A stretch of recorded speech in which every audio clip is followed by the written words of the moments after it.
बिस्मिल्लाहिर्रहमानिर्रहीम। अस्सलाम वालेकुम डियर स्टूडेंट्स। आज हमारा टॉपिक ऑफ डिस्कशन है रेस्पिरेटरी ड्रग्स। ठीक है, रेस्पिरेटरी सिस्टम में कौन कौन सी ड्रग्स होती हैं, कौन कौन सी डिजीज़ होती हैं।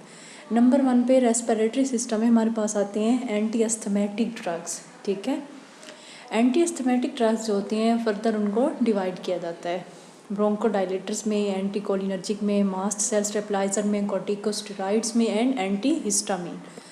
अब बेसिकली होता क्या है, एस्थमा क्या होता है।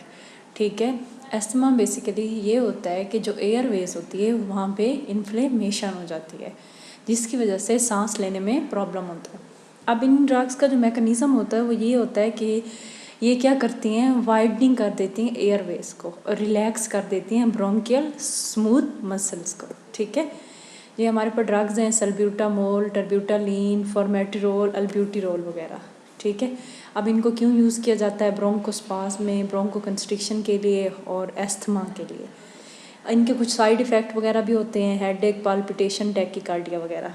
ठीक है, उसके अलावा कुछ और ड्रग्स हमारे पास थियोफिलीन होती है, एटियोफिलीन्स होती है, अमाइनोफिलीन्स वगैरह होती हैं। अब ये थियोफिलीन्स वगैरह किस लिए यूज़ होती हैं, ये बेसिकली यूज़ की जाती हैं to treat and prevent bronchospasm को, ट्रीट एस्थमा, ब्रोंकाइटिस, एम्फिसीमा वगैरह को, जितनी भी रेस्पिरेटरी सिस्टम की डिजीज़ होती हैं। अब इनके कुछ साइड इफ़ेक्ट होते हैं, हेडेक, एंजाइटी, नोजिया, सीजर्स वगैरह।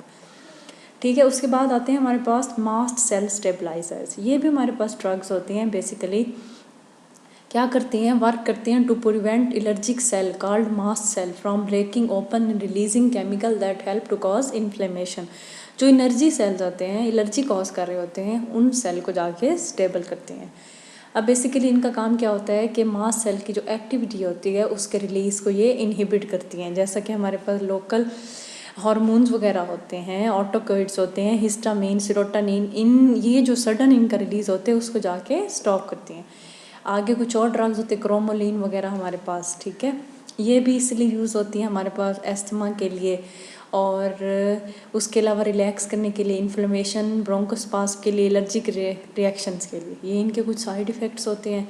ठीक है, कुछ हमारे पास एंटी इन्फ्लेमेटरी ड्रग्स होती हैं जो जाके इन्फ्लेमेशन को कम करती हैं। ठीक है, अब इनका काम क्या होता है, बेसिकली क्या करती हैं कि जो रिलीज़ करती हैं ब्रोंकियल मेडिएटर्स को। ठीक है, जो जाके इन्फ्लेमेशन को कम करते हैं।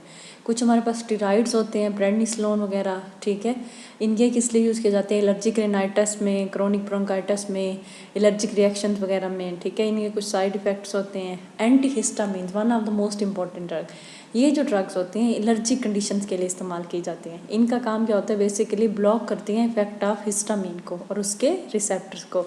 हाईली सेडेटिव्स होती हैं, मॉडरेट सेडेटिव्स होती हैं और ये सेडेशन कॉज करती हैं, माइल्ड होती हैं। ठीक है, कुछ और हमारे पास ड्रग्स होती हैं, डाइफिनहाइड्रामीन, प्रोमेथाजीन। ठीक है, ये भी सारी इसलिए होते हैं हे फीवर में, एलर्जिक रिएक्शन में, एस्थमा, एनाफिलैक्सिस वगैरह में। इसके साइड इफ़ेक्ट्स होते हैं ड्राइनेस ऑफ माउथ, ब्लरिंग वगैरह, डिलीरियम, कॉन्स्टिपेशन वगैरह। उसके बाद आते हैं म्यूकोलिटिक, जो म्यूकस को रिलीज़ करवाती हैं। जब स्पूटम प्रोडक्शन बहुत ज़्यादा हो जाती है, म्यूकस बहुत ज़्यादा चेस्ट पे आ जाता है, उसको रिलीज़ करवाने के लिए म्यूकोलिटिक्स यूज़ की जाती हैं। ये बेसिकली क्या करते हैं, डिक्रीज़ करते हैं म्यूकस की विस्कोसिटी को।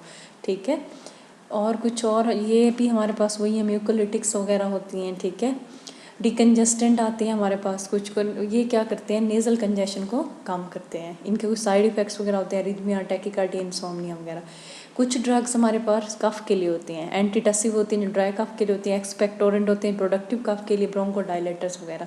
एंटीटसिव ड्राई कफ के लिए कोडीन वगैरह ओपियाइड्स में। ठीक है, डेक्स्ट्रोमिथॉर्फिन वगैरह ये सारी आ जाती हैं। एक्सपेक्टोरेंट जो होती हैं हमारे पास सोडियम और पोटाशियम सिट्रेट होते हैं, म्यूकोलिटिक्स वगैरह होती हैं। ठीक है, उसके अलावा ब्रोंकोडायलेटर्स जो हम इनहेलर्स के तौर पे इस्तेमाल करते हैं, सल्ब्यूटामोल, टर्ब्यूटालीन वगैरह।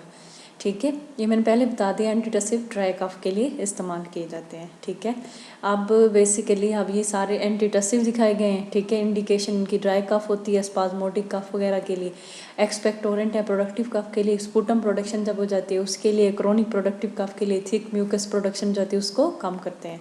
ठीक है, दैट्स इट। अब इस सारी जो हमारा टॉपिक था रेस्पिरेटरी, उसमें हमने सारी ड्रग्स को डिटेल में डिस्कस कर लिया है। Thank you so much.